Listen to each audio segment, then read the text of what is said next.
കഴിക്കോ? സമയം 9:30 സ്കൂളിലൊന്നും പോകണ്ടായോ? അമ്മ എനിക്കറിയാൻ വേണ്ടി ചോദിക്കുക. ഇപ്പൊ സമയം 6:30 പോലും ആയിട്ടില്ലെന്ന് എനിക്കറിയാം.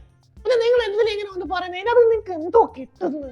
ഒന്നുമില്ലല്ലോ. 9:30 എന്ന് പറയുന്ന സമയങ്ങളൊന്ന് മാറ്റിക്കൂടാ? കേട്ട് കേട്ട് മടുത്ത്. ഇങ്ങനൊക്കെ പറഞ്ഞാലും നീ എഴുന്നേക്കത്തോളം അറിയാം. അതുകൊണ്ടാ വേഗം എഴുന്നേക്ക്. അമ്മ ഞാൻ ഇന്ന് സ്കൂളിൽ പോകുന്നില്ലെന്നോ? കാര്യം എന്തുവാ? ഭയങ്കര ക്ഷീണം അമ്മ. ശനി നേരം ക്ഷീണമൊന്നും കണ്ടില്ലല്ലോ. തിങ്കളാഴ്ച രാവിലെ എന്തോ ഒരു ക്ഷീണം. അമ്മ ക്ഷീണം മാത്രമല്ല, ഇന്ന് ക്ലാസ് ഇല്ല. ഇന്ന് സ്പോർട്സ് ഡേ. അതുകൊണ്ട് ഇന്ന് അവിടെ ക്ലാസ് ഇല്ല. വെറുതെ പോയി അവിടെ ഇരിക്കണോ? അപ്പൊ ഇന്ന് ക്ലാസ് ഇല്ലയോ? ഇല്ലമ്മേ, സ്പോർട്സ് ഡേ. അല്ലാതെ ഞാൻ പോത്തില്ലായിരുന്നോ? അതെന്തായാലും നന്നായി. അല്ലെ പിന്നെ ഞാൻ ഒറ്റയ്ക്ക് ജോലിയൊക്കെ ചെയ്യണമെന്ന് വിചാരിച്ചിരുന്നതാ. ഇതാകുമ്പോ നിന്നെ ഏൽപ്പിക്കല. എനിക്കൊരു കല്യാണം ഉണ്ടായിരുന്നേ. മോളെ 2 ദിവസമായി മുറ്റം തൂത്തിട്ട് മൊത്തം കരിയില. അതൊന്നും നന്നായിട്ട് തൂക്കണം. പിന്നെ ബെഡ്ഷീറ്റ് എല്ലാം കൂടെ എടുത്ത് അമ്മ കുളിമുറി ഇട്ടിട്ടുണ്ട്. അതെല്ലാം കൂടെ കഴിയണം. ഇത് കൊണ്ടുപോയിക്കണം. പിന്നെ അവന്റെ 2 യൂണിഫോം, അച്ഛന്റെ 2 ഷർട്ട്, 2 കയ്യിലേക്ക് ഇരിപ്പുണ്ട്.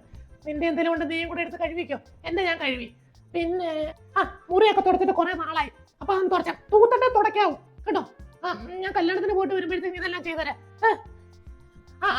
പിന്നെ നീ എവിടെ പോന്ന? അമ്മ ഞാൻ ക്ലാസ്സിൽ പോവാ. ഇന്ന് സ്പോർട്സ് ഡേ ഇല്ല, ഒരു കുന്തവും ഇല്ല. ഞാൻ ചുമ്മാ പറഞ്ഞതാ. അപ്പൊ ഇന്ന് ക്ലാസ് ഉണ്ട്. ഞാൻ അമ്മയെ പറ്റിച്ചതാ. അമ്മ എന്തോ പറയാന്നറിയാൻ വേണ്ടി. അല്ല 6:30 ആയുള്ളൂ. 7 മണിക്ക് ഇന്നൊരു സ്പെഷ്യൽ ക്ലാസ് ഉണ്ട്. ഞാൻ മനഃപൂർവ്വം പറയാതിരുന്നതാ. ഓട്ടെ അമ്മേ. എന്നോടാ ഇവിടെ കളി.